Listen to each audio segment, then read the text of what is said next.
All right, let's do this. What's so funniers? We've got a winter solstice treat for you tonight. Conan and Letterman regular Marc Maron is our guest this evening. Marc also hosts, in my opinion, the best comedy podcast on the internet, WTF. I don't need to tell you what that stands for. He will do that for you. This was recorded in Marc's hotel room on December 1st. I would have run it earlier, but other guest commitments pushed it back. I'm glad, though, to have had the chance to sit down with Marc again and talk about his show, his career, and hear a secret he's never told anyone before about Sam Kinison. So here it is. Pour yourself a cup of just coffee and enjoy. All right. We are here with Marc Maron. Marc is the host of the podcast that's taking the planet by storm, WTF. I can't say it, Marc. You could say it. Can you say it on your T? Yeah, you can. I just don't like to. Well, we all know what it means. It means what the fuck. It's the elemental question. It is the philosophical question of the age we live in. It has very different intonations. I mean, what the fuck is a question is almost unanswerable, but always asked several times a day. Whereas, what the fuck is not a question. It's more of, I don't know what you would call it. It's sort of like, why not? So it's it's still a question, but it's different. It's not what the fuck is going on. It's why not go ahead and do something I shouldn't. So yeah, I deal with all intonations of it, but it's not the focus of the podcast. No, it isn't. Did you come up with other names and then you went with that, or was that just I got to go with this as soon as you thought of it? I don't know. I'm not sure why I had it in my head. I don't know. I'm not clear. Why. It was imperative to me to use that. I had always thought that it was a great catch-all, and it's been in the culture for a while, and I just decided, what the fuck? Why not call it What the Fuck? And the whole thing really started as a fluke. It wasn't. We didn't have big plans for this podcast. Yeah, I was going to ask you about that because it really has taken the internet by storm. The world. You say you get readers or people writing you, listeners from all over the world, Iran and definitely Europe. Yeah, I don't know really. I don't really understand how that all happened. We put this up. I just finished doing the online video show with Sam Cedar, Break Room Live, and that was done. Air America ran out of money for a change. I wanted to move away from politics. Not personally necessarily, but I am not a pundit. It's not my job or my nature. I had a hard time after a while, being specifically political and specifically partisan, and it's not that I may not lean that way anyways, but I wanted to broaden my lens. So me and Brendan McDonald, who's a genius radio producer who produced me on Morning's Edition for Air America and then on the Marc Maron Show out of LA, and then he produced Break Room Live. We're like, let's just do one. Let's put one up. And I wasn't expecting more than 1,500, 2,000 people to gravitate, and that was like my high hopes. And then really?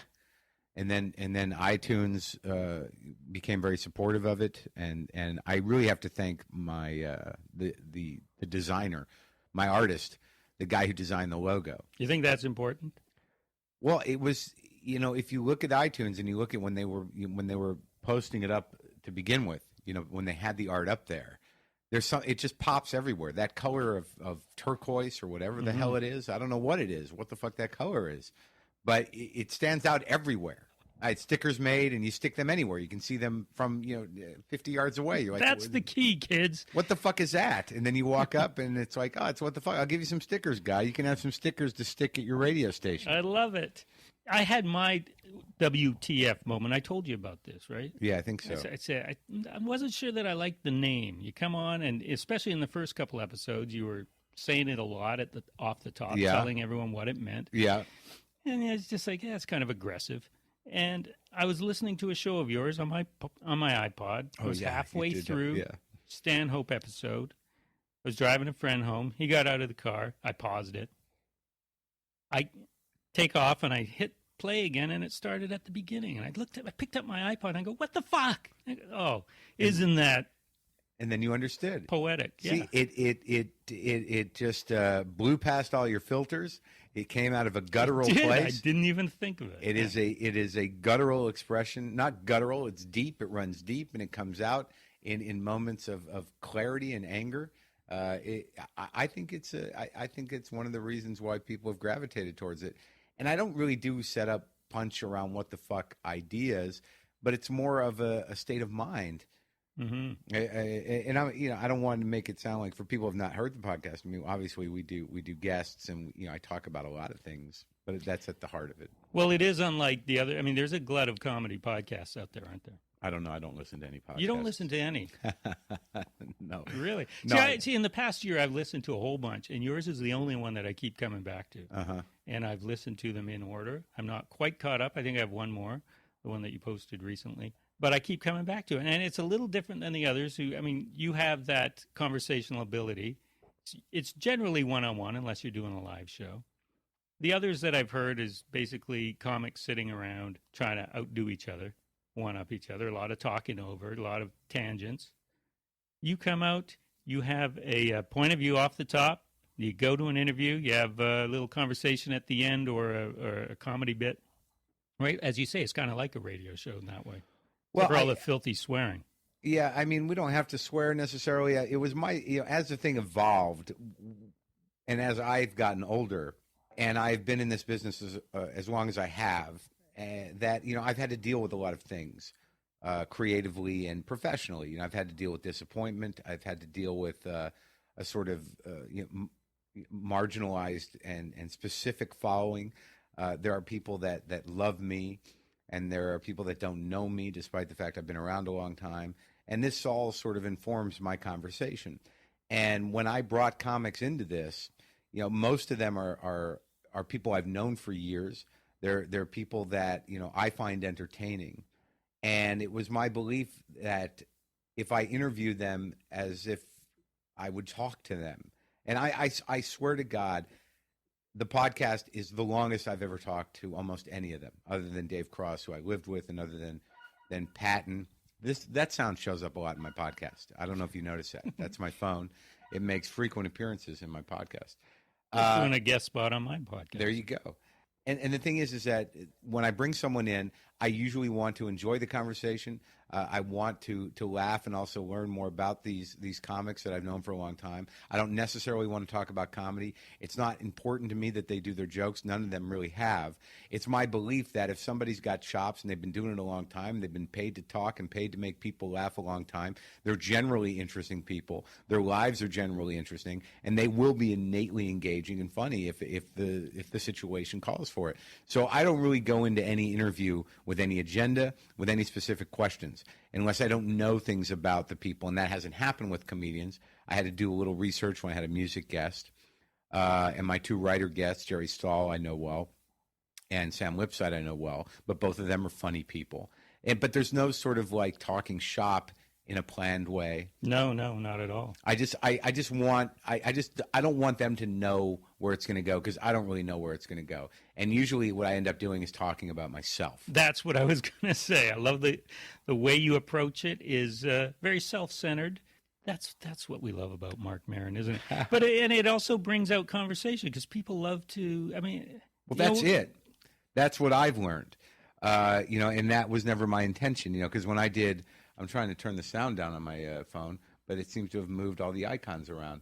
When I did political talk, if I was talking, to somebody in politics, or somebody who was selling a book, or had a movie or a project, you did a little research and you guided them through their pitch. I mean, that's what most interviews are in mainstream media. So what I started to realize is that I'm just going to talk to these guys like I would talk to them anywhere else. And I know I'm self-centered. And I know that, some people find that a little tedious. But what I found it does in listening to the interviews is that if I make it about me, that is never any place anyone being interviewed wants to be in that moment. Like they're there, they're going to be like, all right, I'm going to be asked some questions. And I'm there saying, yeah, I don't know if I feel good. I don't, yeah. And I used to resent Alex Bennett for doing it. Alex Bennett was an American radio personality that had a show in the Bay Area for years, and he eventually digressed into this guy that would only whine about his health. And I found it irritating. But it is something that disarms people, because it throws off the expectation of the interview, and it immediately brings you into a real conversation. And I find that I sit home and I relate to what you're saying about yourself and your neuroses and your angst and your health issues or whatever. Yeah. And I'm sure your guests do too. And that's where, it's a jumping off point, right? Well, we had that great thing with Steve Agee. I mean, like, I'd never really had a conversation with Steve Agee. Right. He's plays one of the gay gentlemen on the Sarah Silverman program. But we'd run into each other. We have common friends. I've seen him work. He's seen me work. And we always, sort of get a laugh when we hang out with each other. And then I had him do it. And we ended up talking about hypochondria, for a half an hour, because I related to that. I don't even know where it happened. Yeah, I don't even know where it came from. But he had some great stories, and he was really in extreme. You find that with a lot of comedians. We all have a couple of screws loose, usually the good ones. Right. And everybody I've had on that show has. I'm interested too, and to know. I don't know much about the American medical system, and I guess a lot of Americans don't know a lot. Thankfully, about I don't either. Okay, well, what is it like for a hypochondriac? I mean, can you go to the doctor without paying if you're not insured? Well, you think twice about it, and you do a lot of research online. I mean, as some people know, or people who listen to my podcast, my father was a doctor when I was growing up, so I had one in the house, so it was helpful. And he still is a doctor. Yeah, he's still alive, and he's sort of a renegade. So he's got his own. He's running a pain management clinic out. I know. I got to say that I had 2 flu shots yesterday. Don't tell him. Yeah. He's not. I got a lot of flack for that. For talking against, for his advising people not to take the flu shot for reasons that were not necessarily sound science. But I don't get them, and I know people don't get them for my own reasons. But yeah, I mean, sure, you can go to the doctor, but it's still going to cost you. That's right, and I don't know that I would be a good hypochondriac in the States. I'm going to give you an example. On Friday, I woke up, I had the cold sweats. I felt like throwing up. A little later in the afternoon, I started to get some chest pains. So, my mind starts wandering. Did I have a heart attack? We're about the same age, 47. 46. Oh, sorry. It's okay. And, so I call up my doctor going, hey, should I come in? And he said, well, we're not getting any younger. Why don't you go to the hospital and check it out? So I went to the hospital. I was in at 5 o'clock. Could have been out at 7, but they wanted to run another blood test on me. So it was another hour. That's always scary, the second test. Well, we just want to make sure. Yeah. No, everything was fine, and I was in and out of there in 3 hours, and zero cost to me. Now, if you were doing that, would you end up having to pay any? Yeah, depending on what your insurance coverage is and what they covered and what you had to pay out of pocket and what the deductible was. Absolutely, you'd have to pay for that. The test, certainly. Right. Somebody would have to pay for it. Well, somebody is paying for it. That's right. You would probably take a hit depending on. It really depends on your coverage, on what your personal insurance is. If you didn't have any, I don't know how that works. I mean, usually you got to pay with your credit card, but that's a real gift you guys have up here. The only universal health care we have, or the only national coverage that actually covers everybody in our country, is faith-based. And anybody can get that plan. Usually you can activate it just by saying, God, I hope that goes away. And you're covered. But once you enter the emergency room, it's going to cost you there. You have free hospitals, though, don't you? I think there are free clinics in right. cities. They're popular for STD testing. Free clinics. Yeah, there are, but it's limited. And I can't speak with authority about it. My experience with free clinics has been, going to get, STD tests. I'm clean. Everything's You're clean. Good. Everything. It was a long time ago. Good. It's fueled by panic and a couple of bad decisions. Right. Back to your interviewing style. I'm going to say what I like about your show. Not to kiss up too much, but I really do like it. It's I like the honesty, the intensity. So it's intense, intellectual curiosity, and I guess psychological curiosity, if that's the right word. Yeah, I'll psychobabble it up occasionally in my desire to know myself better and to understand people. Yeah, and I love that the guests that you have, you say you haven't talked to them a lot prior to them coming on your program. Yeah, some of them. Their opinions of you from before, because when you were younger, you were what? You were an asshole? Well, I think you're misunderstood. I think that's true. And I think that most of them, fortunately, despite I'm what would you call it? I'm preemptive. and I'm insecure, which is a bad conversation. Which means So how would that play out? okay, I haven't seen you in a while. So okay, so it'd be like what's a good example of that? So, guy, the hair looks good. Still, I would always, I would say something, and for some reason, when I make a passing insult that sort of amplifies someone's weakness, I go for it, and I do it instinctively, and it's really just to level the playing field, and it's a miserable habit to have because people don't really want to hang out with that guy. It's like I think Greg Barron, his story about about what I said to him is a very precise example of what I would do. Greg Barron, when I met him, had the hair. He was buff. He wore tight shirts. I mean, it was very specific. Very hip. And I walked up to him. I said, "Oh, okay, so you're that guy." Right. And I don't think it can be more specific than that. But that was the tone. But what you're saying is true. I think that the people that will come on my podcast and have known me for a long time, I always assume that they just don't necessarily want to hang out with me. But I never assume that until not too long ago that I'm relatively difficult, but they all like me, but they just, they know it's a taxing event. That's right. And as Zach Galifianakis says, you give the worst compliments. They're always prefaced by something my grandmother would do, I guess.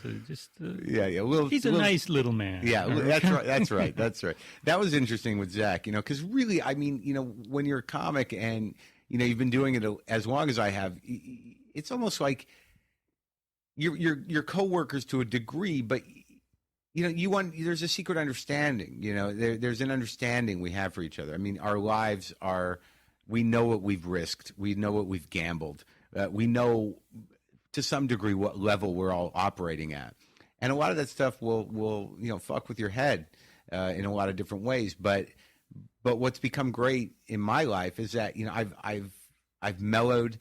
I started doing comedy because when I was a kid, comics saved my life. I mean, they were the greatest people in the world. They made me laugh, and I would laugh a lot. And then for about 20 years, I wasn't. It was hard to make me laugh. And I think comedy, being in the business, can do that to you.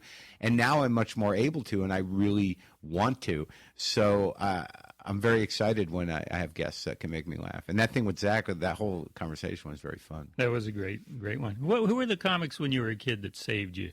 You're talking about ones you'd see on TV, I guess, right? Yeah, I mean, when I was like, in my early teens, I would watch Saturday Night Live religiously. The first season, the first two seasons. It was dark, wasn't it? Well, it was just that. It looked so different. Well, yeah, I mean, I bought the box set. It's a completely, it's hard.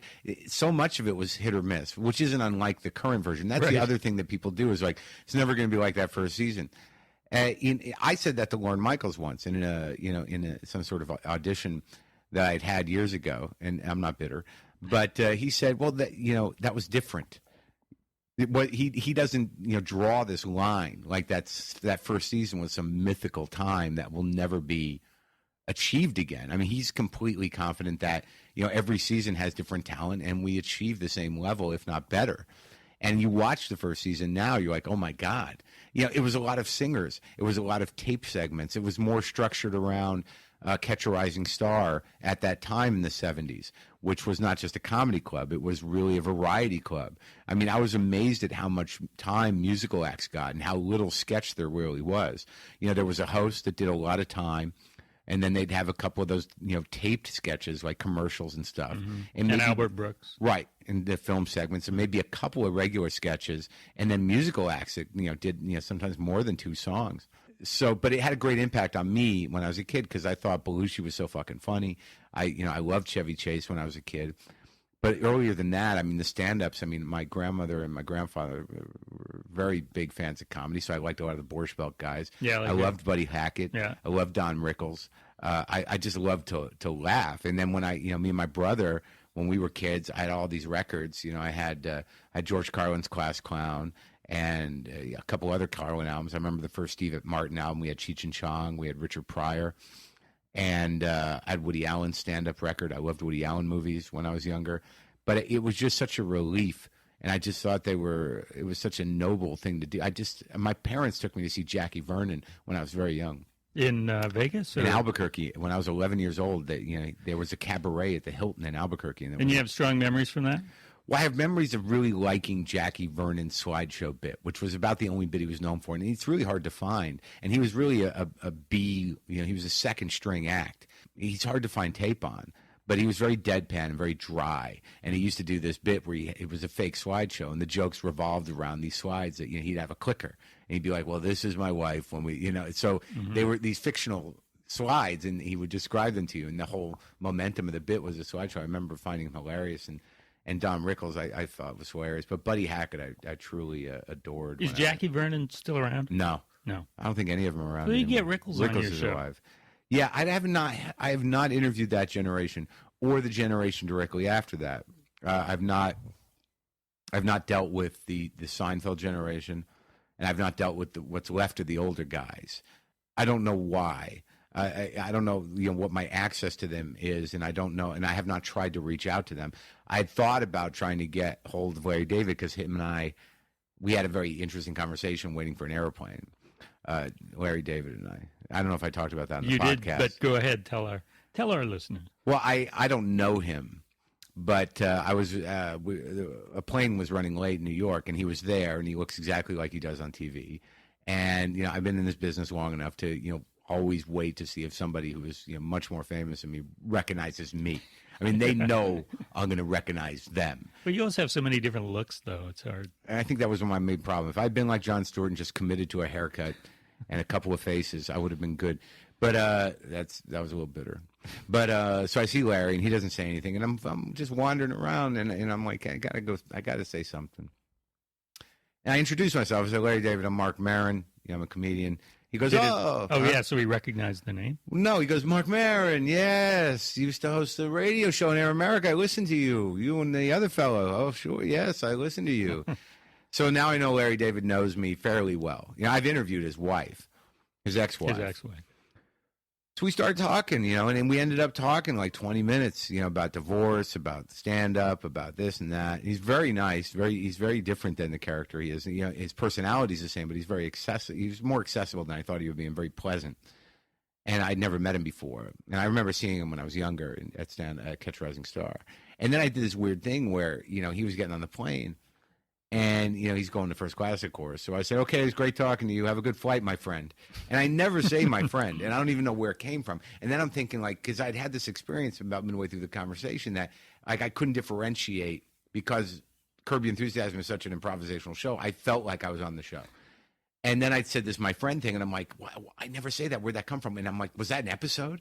Is he sitting there? And then if it wasn't an episode, is he now on the plane going, well, who says my friend? That's right. I mean, if you're not someone's friend, why would you say my friend? So I'm festering in Coach about whether or not Larry David is festering about, whether my friend is, whether I just made this fool out of myself. And it was just like, it was completely neurotic and completely appropriate for this situation. So now you want to approach him and get him on your show now because you're buddies.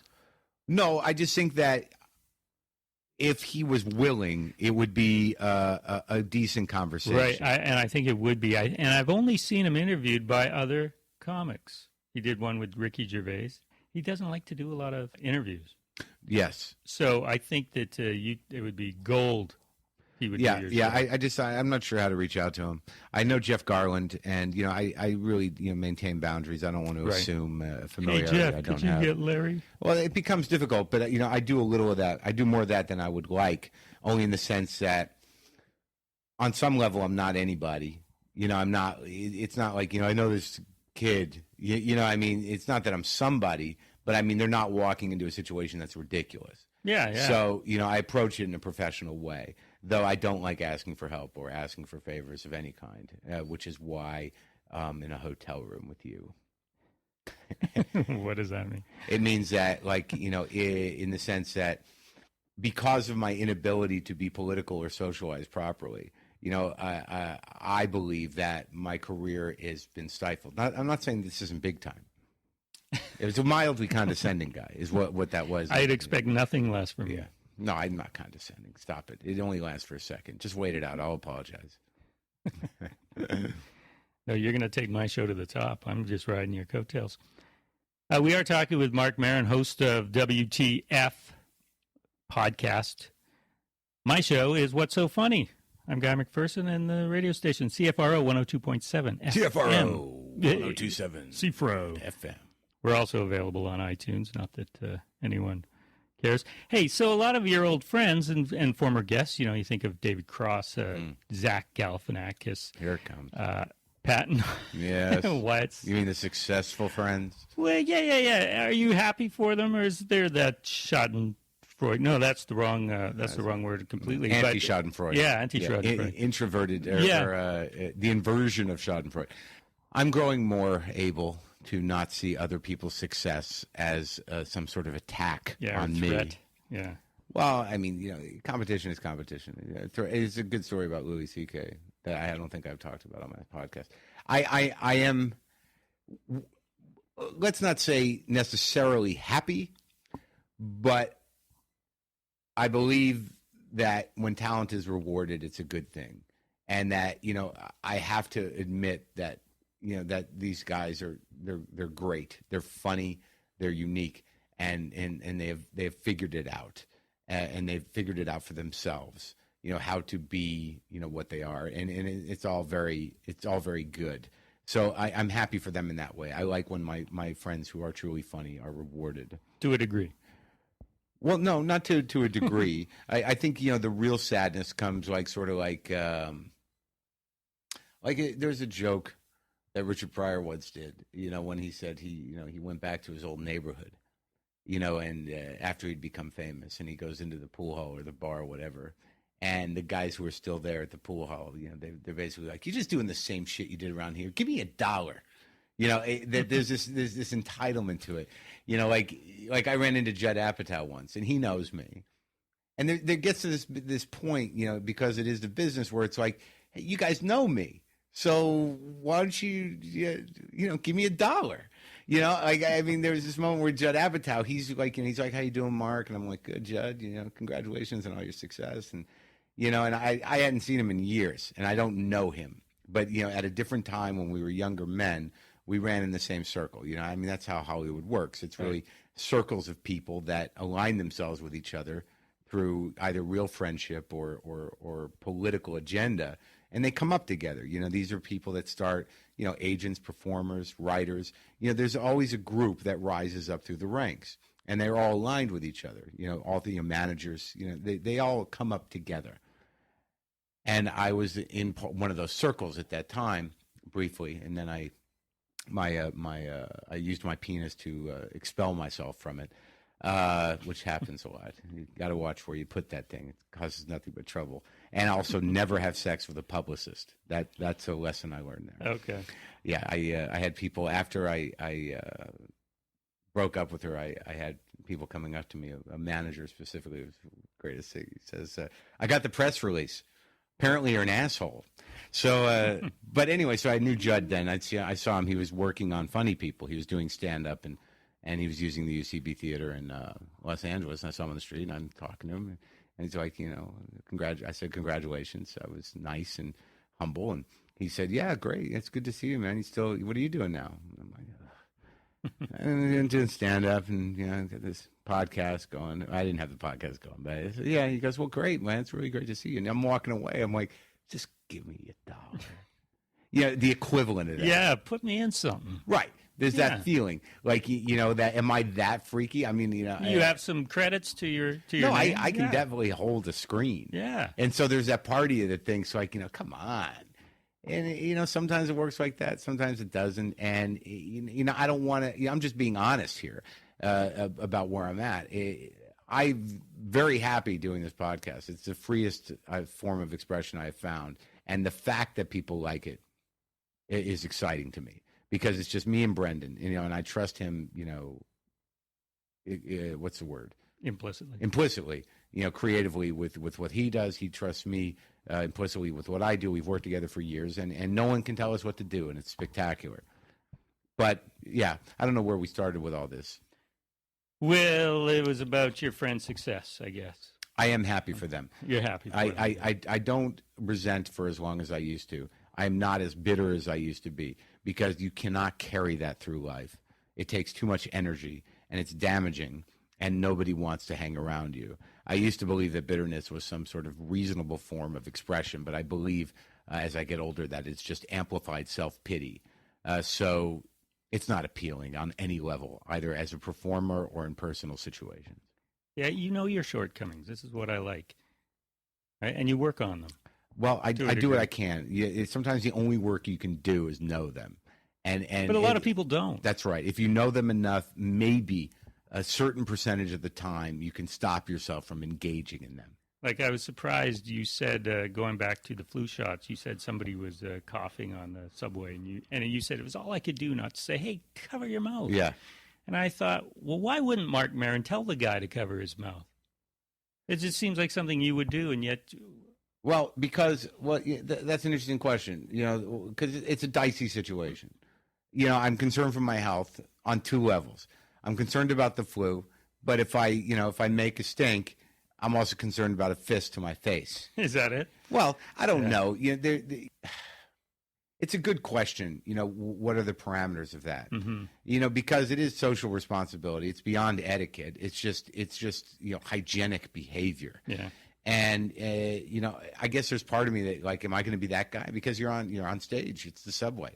Am I going to be the guy that's like, excuse me, there are people here. Could you cover your mouth, or am I going to take the hit and get sick for 2 weeks? Do you ever think that somebody might recognize you and go, that Marc Maron sure was an asshole on the subway? In this culture, sure. Someone might get it on film if I were lucky. Yeah. People have been recognizing me from different things. I've been around so long, it's unclear how they recognize me. Like, you never want to be in that situation where someone comes up to you, wait, I know you. And your natural response, when you're a sort of a second string celebrity, is they're like, yeah, I've been on TV. And they're like, no, that's not it. That's the worst part. When they go, no, that's not it. I'm like, oh, it's not? Then I don't know. I don't know who you are. I don't know you. Talking about your friend's success, I mean, you'd like a larger audience, but one thing I admire, you won't compromise your art. Or will you, to a certain degree, to get a bigger audience? Because as you say, you have people that love what you do and love you, and then others that don't. And you can understand it completely, why they wouldn't. Yeah. Yeah? You know what I mean? Yes. That's true. But you won't ever compromise who you are. I don't know how. Or your act. I don't know how. No? The first time I saw you live was at the Jewish Community Center about 5 years ago. Jerusalem Syndrome? Or no, I just performed. No, you just performed, yeah. And that was a little softer Marc Maron than I've seen in clubs since. Is that kind of where you just take the edges off a little bit in a situation like that? The truth of the matter is like, if I am comfortable, then then it can be a warmer experience. Yeah, it's really it's a comfort level thing. That a lot of what I was doing when I was younger, aggressive, sort of, in your face commentary and provoking people, I thought that, comedy had to be not provocative, but I actually had to antagonize an audience, and that sort of dissipated. I mean, in my heart, I'm a fairly sensitive guy who likes to, have a decent conversation about stuff.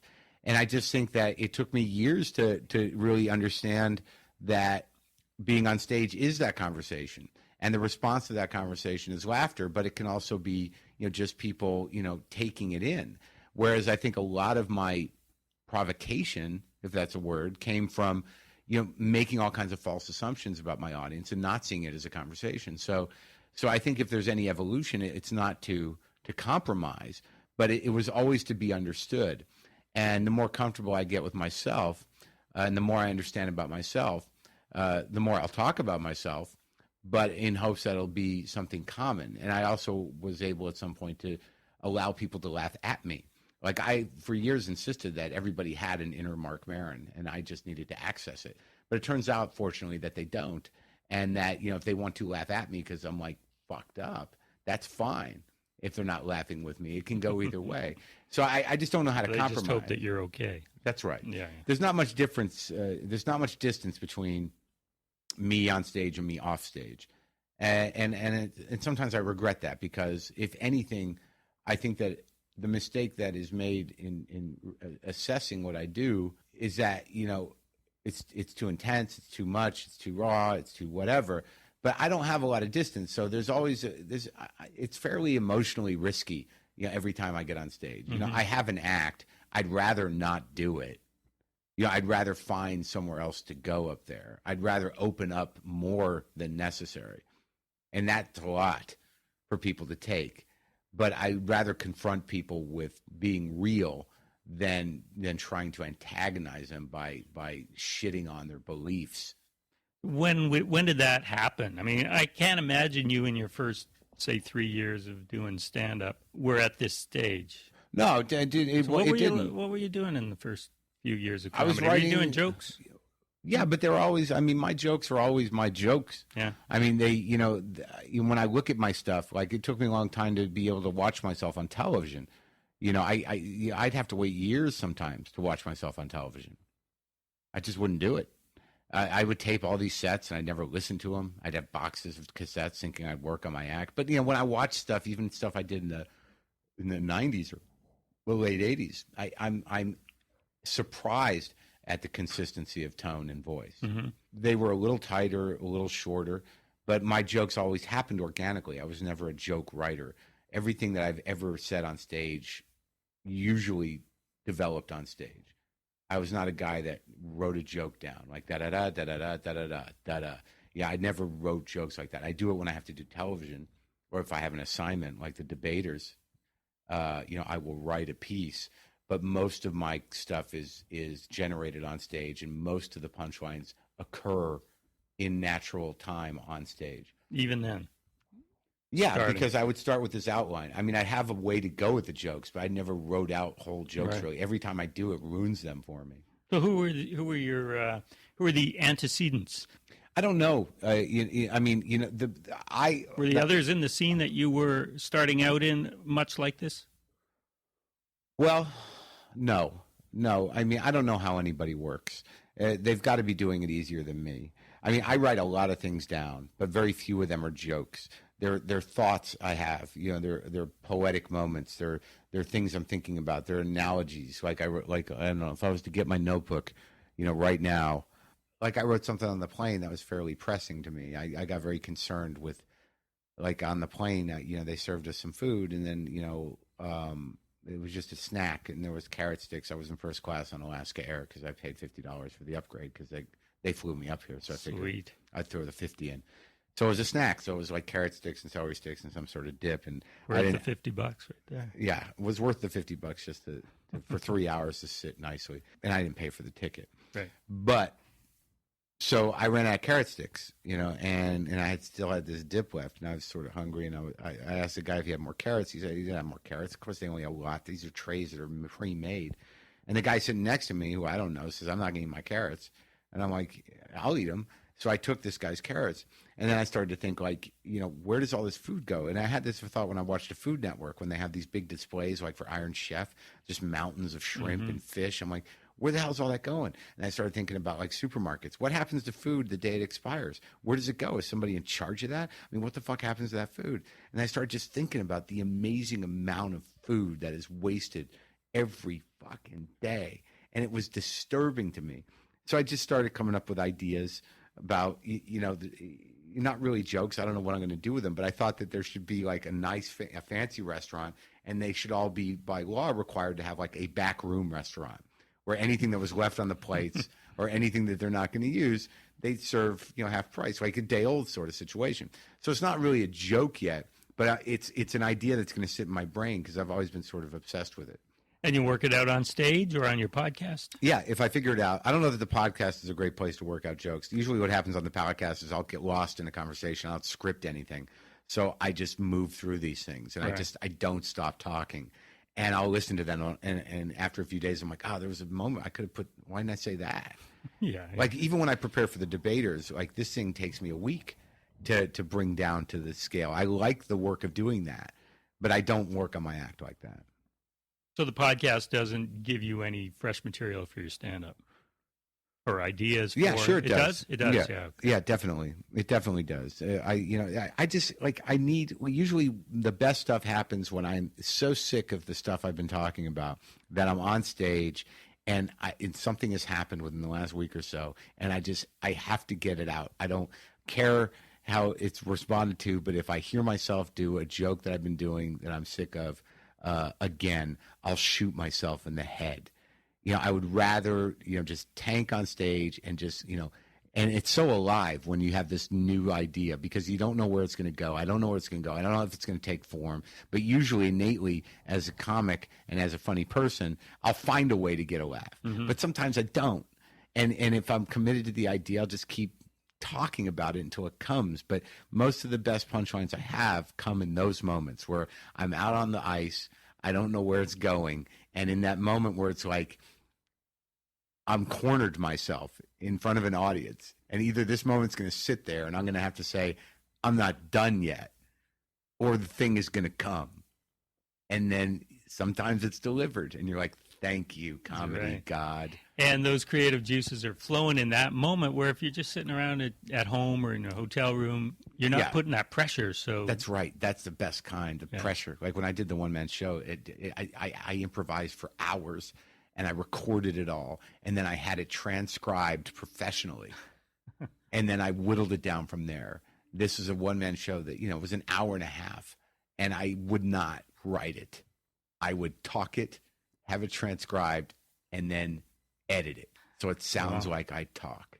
There was a clip that you had on Air America where you'd go through emails and messages that you got. Yeah. And it was about top 5 comics of all time. Now you ask a lot of comics, and they'll give the same names: Pryor and Carlin and Hicks and whoever. And you were really eloquent and passionate about a guy like Sam Kinison.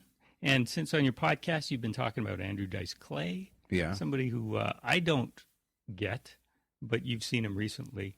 I just appreciate the fact that you're taking these guys that maybe not everybody, or there's maybe more criticisms towards them than there are of the comedy gods, right? And you're speaking on their behalf and really letting us know why they are so great. Arguably, the impact that somebody has that is divisive for reasons that are primarily sensitivity around appropriate behavior or politically correct behavior. No one knows what it was like to sit in a Lenny Bruce show. No one knows what it was like to sit, not anyone I know, to sit in an early Richard Pryor show. Some people know what it was like to sit in front of Hicks, and Hicks, did not fall into those, Hicks would always be revered because of his intelligence and his politics. But he didn't break through like those other guys, and that made him better and more cryptic and interesting. And then he died horribly young, and it was awful. And he got this great sort of posthumous respect. And as time went on, I didn't love Dice. When I was a kid working at the Comedy Store as a doorman at 21 years old, he was, him and Kinison. Kinison arced first, broke, and then Dice broke, within a year. And I didn't lock into Dice. I didn't laugh at him, but I knew he was a spectacle, and he was something unto himself. Right.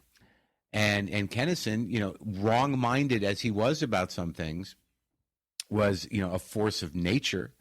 So what you're really talking about there is authenticity and the ability to be divisive. I mean, I think Dice got, he sort of was, I think crucified's too strong a word. I mean, I never understood the criticism of Dice because my knowledge of Dice is like, they're going to attack that guy for being a sexist. He's a clown. Right. And the character. Well, I mean, whether it was a character or not, I mean, it was innocuous in a lot of ways.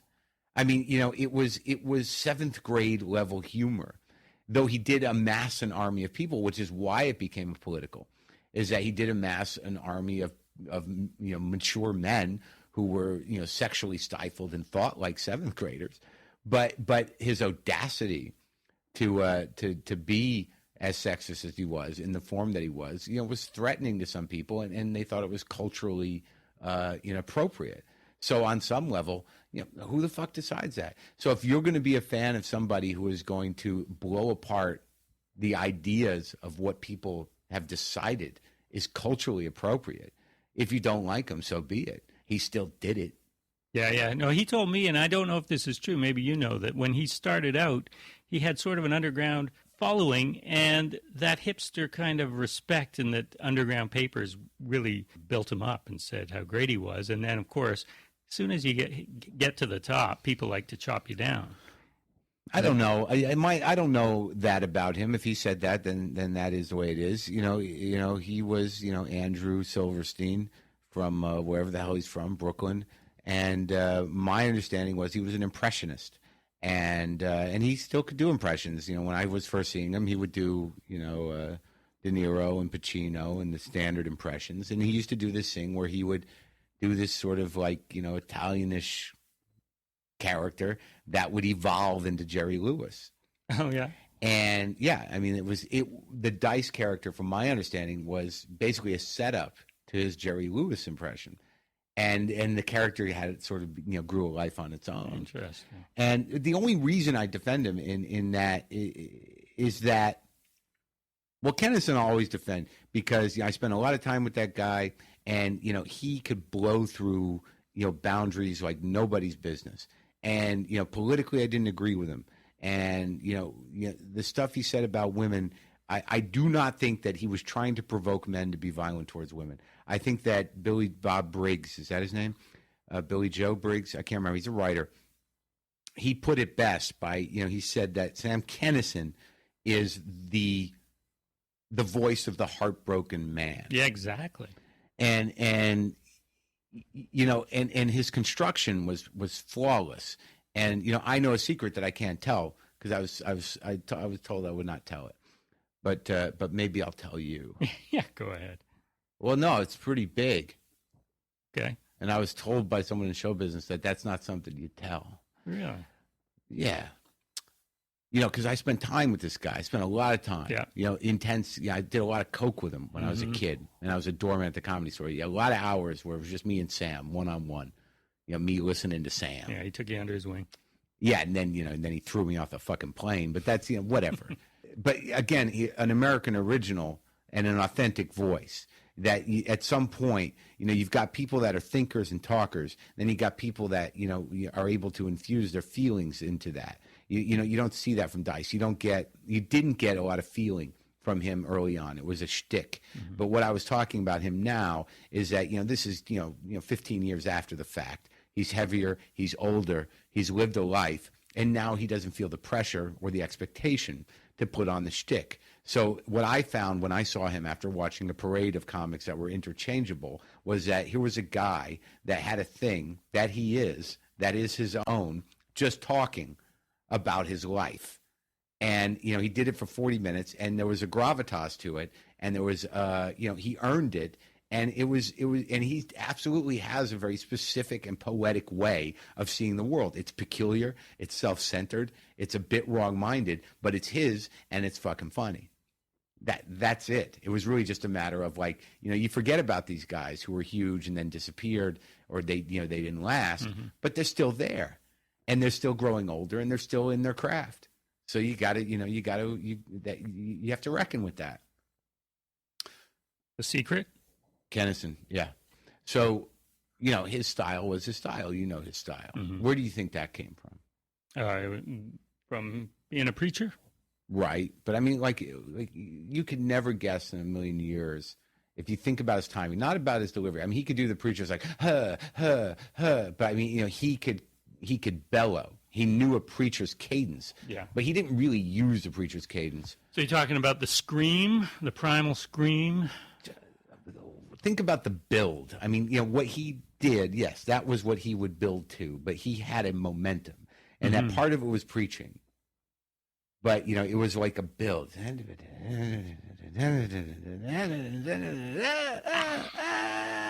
Yeah. 2 short screens followed by a long screen.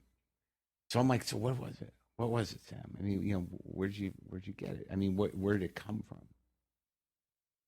And he looks at me and he says, you want to know the truth? I go, yeah. He goes, Gene Wilder. Gene Wilder. Let me think. Nope, it's not coming to me. Are you familiar with Gene Wilder? A little bit. Have you seen him in his movies? Yeah. Okay, you've seen him in Young Frankenstein? Yeah. Think about the scene where he's defending his family's name.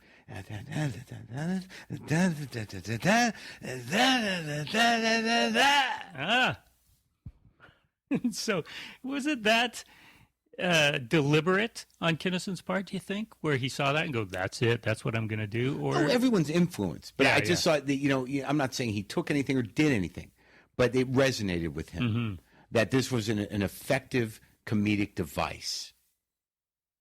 People usually aren't that self-aware of it. Right. They end up just acting like their favorite comic for as many years as it takes for them to get it out of them. and not even knowing. Yeah. Right. And some get it out of them and some don't. Some take it to a different place, but some don't.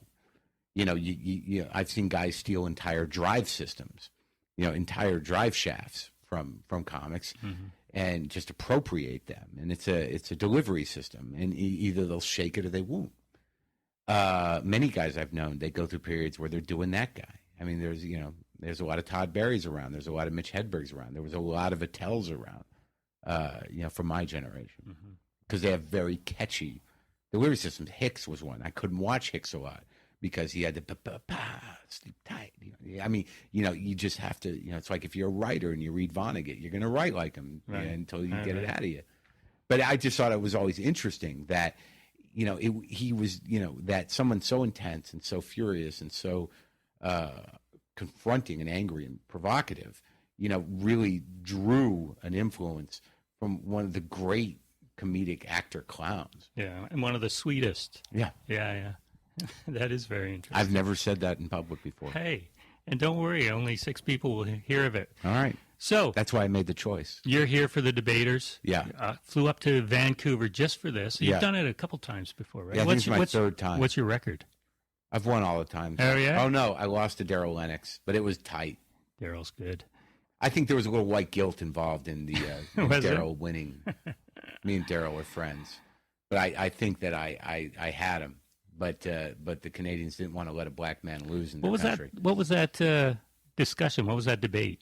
Do you remember? It's about technology. Okay. And we had a great moment where he was defending it in a broad sense, and I was against it. I think it was sort of around cell phones and computer, and then he started talking about my grandfather used to have it was one of these sort of very black sort of tale of what his I can't remember what the setup was, but I said, Daryl, your ancestors were technology.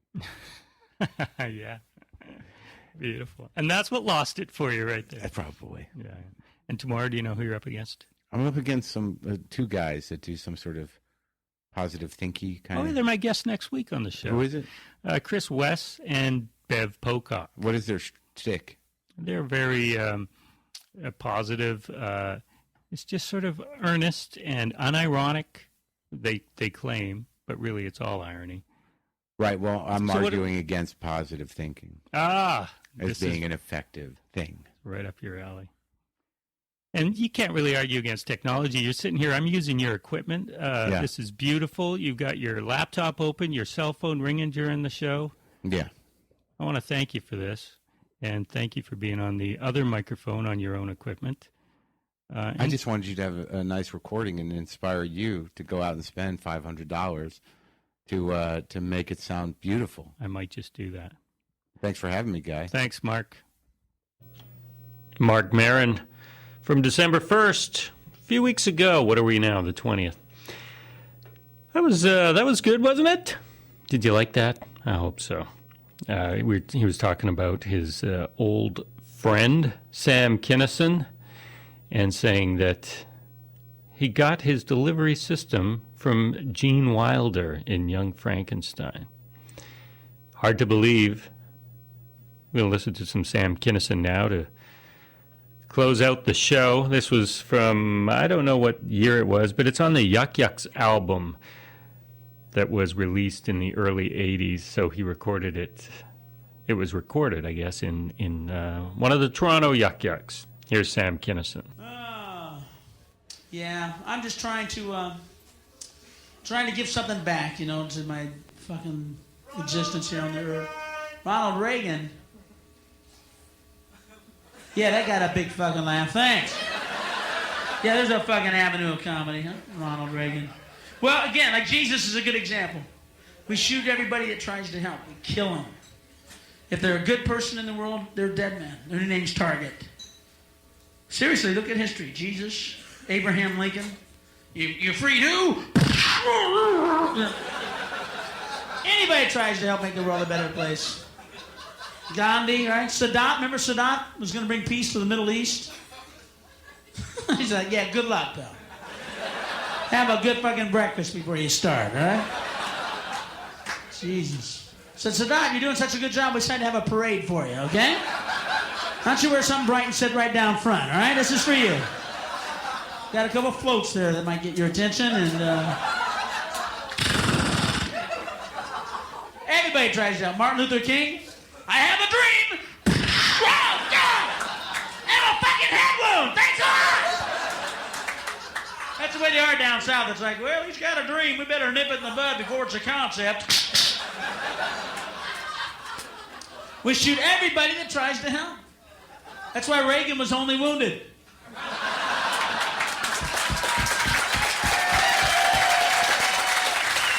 Oh, he wanted to die.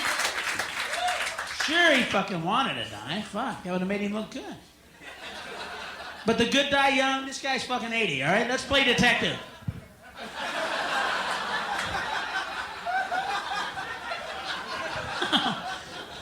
It's a real hard one to figure out, huh? Jesus. Yeah, if you're an asshole, you get to live forever, man. You don't die. Look at George Wallace. You remember George Wallace? Guy got shot with fucking assassins reloading, going... And who are you, Dracula? Wallace won't die! Wallace won't fucking die! Wallace is going, well, Mr. Redneck Bigot, guess better learn how to wheel. You guys been a great crowd. I love you, Hamilton. Thank you very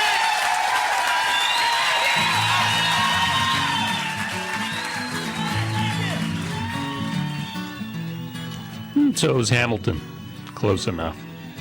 That was Sam Kinison. Earlier, we heard an hour-long conversation, or close enough to it, with comedian Marc Maron. Really, if you haven't checked out his podcast, WTF, go to iTunes, listen. It is worth it. Next week, our guest will be Harry Dupe. We had him on tape, as they say. I don't know who says that. A few weeks ago. He'll be live in studio next week, 2 days after Christmas. How do you like that? I like it. Have a good Christmas, everybody. Good night.